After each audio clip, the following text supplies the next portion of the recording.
नमस्कार, आपको बता दें कि नोएडा में सिसदनी से पधारी हुई श्री साईनाथ की वास्तविक चरण पादुका, जिन्हें स्वयं शिरडी वाले साईं बाबा ने धारण किया था, दर्शन हेतु लाई जा रही है। बीते दिवस दिल्ली के माननीय मुख्यमंत्री द्वारा स्वयं उपस्थित होकर चरण पादुका के दर्शन किए गए एवं उन्होंने आशीर्वाद प्राप्त किया। यह पवित्र चरण पादुका साईं समिति मंदिर सेक्टर 40 नोएडा में भव्य शोभा यात्रा के साथ पहुंची। यह दिव्य और ऐतिहासिक क्षण सभी भक्तों के लिए अत्यंत सौभाग्य का अवसर है। साईं बाबा की पावन चरण पादुका के दर्शन से श्रद्धालुओं को आशीर्वाद, सकारात्मक ऊर्जा और आध्यात्मिक शांति की प्राप्ति होगी। मैं गोरख से गाड़ीलकर सीईओ श्री साई बाबा संस्थान शिरडी। श्री साई बाबा के दर्शन के लिए शिरडी में लाखों साई भक्त आते हैं, लेकिन जो साई भक्त अपनी इच्छा होते हुए भी बाबा के दर्शन शिरडी में आ सकते हैं, जैसे सीनियर सिटीजन्स रहते हैं, दिव्यांगजन रहते हैं, किसी की फाइनेंशियल कैपेसिटी नहीं रहती, अनेक अड़चने जो है वो रहती है, तो इसके वास्ते जो बाबा के दर्शन नहीं आ पा सकते, तो उनके दर्शन हेतु श्री साई बाबा संस्थान ने निर्णय लिया है कि बाबा के चरण पादुका यात्रा का आयोजन किया जाए। तो अभी जो है वो 1 तारीख से जो है हम लोधी रोड आए थे, आज यहाँ नोएडा सेक्टर 40, कल जो है वो रोहिणी में बाबा के चरण पादुका दर्शन के लिए रहेगी।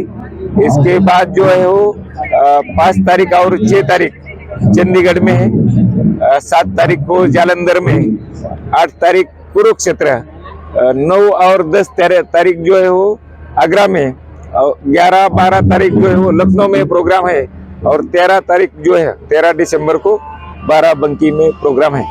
तो ये पूरा प्रोग्राम साई बाबा संस्थान ने भक्त जो है उनकी दर्शन इच्छा पूरा करने के हेतु जो है वो रखा है। सभी नहीं आ सकते ना, बहुत से भक्त भी बोलते, सीनियर सिटीजन भी रहते हैं, रिक्वेस्ट करते हैं आने का है, लेकिन नहीं आ पा सकते। तो बाबा के अब तीसरे जनरेशन जो है बाबा से जुड़े हैं, तो काफी कई कॉलेज हो गए, नहीं आ पा सकते, दिव्यांगजन नहीं आ सकते, तो भक्तों को जो संस्थान बाबा उनके अटैचमेंट और बननी चाहिए, उनका दर्शन होना चाहिए, बाबा के कार्य का प्रचार और प्रसार होना चाहिए। दर्शन जो दर्शक आपको देख रहे हैं उनको वो बाबा को जो आपके फैमिली के सबसे करीबी मानते हैं, तो उनका ये समर्पित भाव जो है वो समर्पित भाव आज यहाँ जो है सुबह से जो है बाबा के चरण पादुका ही सुबह से भक्तों की लाइन लगी है, यानी भक्त दर्शन के लिए आ रहे हैं। यहाँ भजन संध्या भी अभी होगी, बहुत कार्यक्रम जो है आ रहे हैं, और भक्तों के बीच में जो है वो बड़ा उत्साह है। जो बाबा के प्रति अब भ्रांति पैदा की जा रही है, गलत डायरेक्शन दी जा रही है, उसको हमें कहीं ना कहीं पे रोकना पड़ेगा। कारण क्या है कि आज शिरडी का मंदिर स्थापित हुए भी 75 वर्ष से ऊपर हो गए, और 75 वर्षों में कोई एक दिन खाली नहीं गया जब वहाँ पर गणेश जी की वंदना से सुबह की आरतियां ना शुरू होती हों, जब ओम जय जगदीश हरे वहाँ ना गूंजता हो, और हिंदू पद्धतियों से वहाँ पर सारे काम ना होते हो। हर दिन सुबह पूरी हिंदू की जो हमारी पूजा पद्धति है, उसी पद्धति से ही वहाँ पूजा आज तक होती रही है, और बाबा के समस्त मंदिरों में हिंदू पद्धति से ही पूजा होती रही है। तो आज जो बाबा के बारे में भ्रम फैलाया जा रहा है, वो ना तो हम उसको चाहते हैं, ना ये आपके चैनल के माध्यम से हम क्लियर करना चाहते हैं कि वो भ्रम की स्थिति में भक्त लोग बिल्कुल ना रहें। जो आजकल कमर्शियलाइजेशन हो रहा है धर्म का, जो धर्म का पूरे रिलीजन का एक कमर्शियलाइजेशन स्टार्ट हो गया। आप कहीं चले जाए, कोई कथा हो रही है, कहीं भागवत हो रही है, लोगों का चढ़ावे पर और हर चीज़ों पर ध्यान है, उसमें कहीं ना कहीं भक्ति खोती जा रही है। हम सबको एक ही मैसेज देना चाह रहे हैं कि बाबा के प्रति आस्था रखो, और बाबा ने जितने अच्छे कर्म अपनी लाइफ में किए हैं उनका हमें सुमिरन करना चाहिए, देखना चाहिए। जो बाबा के भक्त हैं उनको कोई भ्रम की स्थिति में नहीं रहना चाहिए। वहाँ पर विष्णु सहस्त्रनाम जो हमारी सबसे शुद्ध सहस्त्र नाम जो हम मानते हैं, वो डेली नित्य पाठ होता है, सत्यनारायण जी की कथा होती है।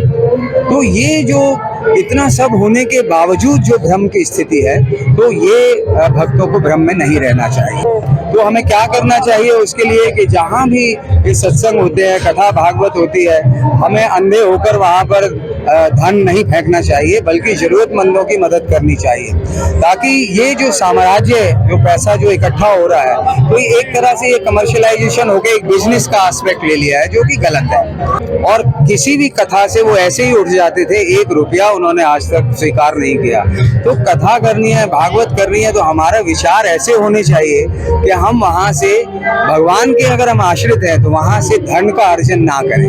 अगर धन अर्जन के लिए लोग आए हैं तो कहीं ना कहीं अपने को रिविजिट करें, अपने आप को देखें, अपने अंदर झांकें कि ये एक उचित काम नहीं कर रहे, जिसको यहाँ भी इस संसार में भी एक्सेप्टेबल नहीं है, और हमें प्रभु को भी जवाब देना है, चाहे हम किसी भी पंथ को मानते हो।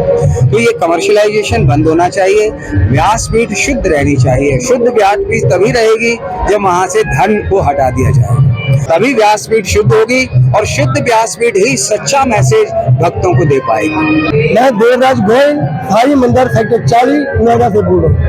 हमारे यहाँ आज ऐसी लेवल लगी है, बाबा की इतनी कृपा हुई है भाई, हमें 1 मिनट का भी समय ऐसा नहीं मिल रहा कि हम थोड़ा सा भी दूर हो जाए। बहुत पब्लिक और पब्लिक हमें सबसे बड़ी खुशी क्या हो रही है, जब सभी लोग ये कहते हैं कि जहाँ हमें शिरडी में दर्शन हो रहे हैं, जैसे शिरडी में दर्शन होते हैं वैसे ही दर्शन हमें जहाँ पे हो रहे हैं। हम सभी का स्वागत करते हैं। आगे के लिए हमारी और कई चीजें हैं जी। हमारे मंदिर की 3 सेवाएं चलती हैं। शिक्षा दान में हमारे पास 350 बच्चे आज की डेट में पढ़ रहे हैं, जिनसे हम कोई पैसा चार्ज नहीं करते, निःशुल्क सारी पढ़ाई होती है। 2 टाइम का उनको खाना मिलता है, गर्मी सर्दी की ड्रेस देते हैं, और कॉपी पेंसिल मोजे बूट सब कुछ फ्री में है, निःशुल्क है सब। उसमें कोई पैसा हम किसी से नहीं लेते। चिकित्सा सेवा उसमें हमारे पास 150 से 200 पेशेंट डेली आते हैं, उनसे हम 20 रुपए की पर्ची कटने के बाद कंसल्टेशन टोटली फ्री।